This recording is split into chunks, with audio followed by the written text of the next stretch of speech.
കണ്ണിന് വിരുന്നൊരുക്കാൻ ആകാശത്ത് വീണ്ടും ഒരു അപൂർവ കാഴ്ച ഒരുങ്ങുകയാണ്.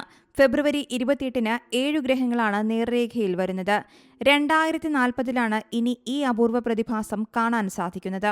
കഴിഞ്ഞ മാസം ആരംഭിച്ച ഗ്രഹപരേഡിന്റെ പര്യവസാനമാണ് അടുത്തയാഴ്ച സംഭവിക്കുന്നത്.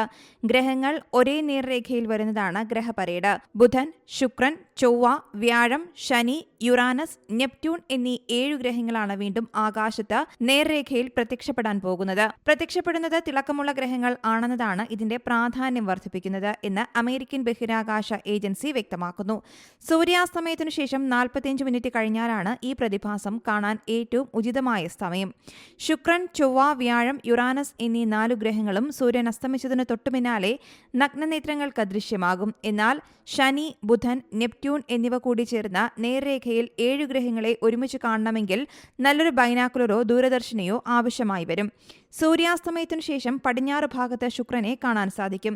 ചൊവ്വ തെക്ക് ഉയരത്തിൽ ദൃശ്യമാകും. മാർച്ച് ആദ്യം വരെ ചുവന്ന ഗ്രഹം ദൃശ്യമാകുമെന്നാണ് റിപ്പോർട്ട്. സൂര്യാസ്തമയത്തിനു ശേഷം തെക്കു പടിഞ്ഞാറ് ഭാഗത്ത് വ്യാഴത്തെ കാണാൻ കഴിയുമെന്നാണ് റിപ്പോർട്ടുകൾ.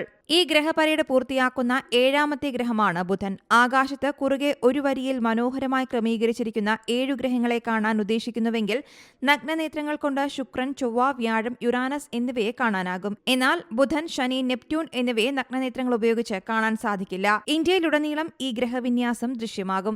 മിക്ക നഗരങ്ങൾക്കും ഈ അപൂർവ സംഭവത്തിന് സാക്ഷ്യം വഹിക്കാൻ സാധിക്കുമെന്നാണ് റിപ്പോർട്ടുകൾ വ്യക്തമാക്കുന്നത്. News desk Zee Malayalam news. ഏറ്റവും പുതിയ വാർത്തകളും വിശേഷങ്ങളും വിരൽ തുമ്പിലറിയാൻ സീ മലയാളം ന്യൂസ് എല്ലാ ഡിജിറ്റൽ പ്ലാറ്റ്ഫോമുകളിലും ലഭ്യം.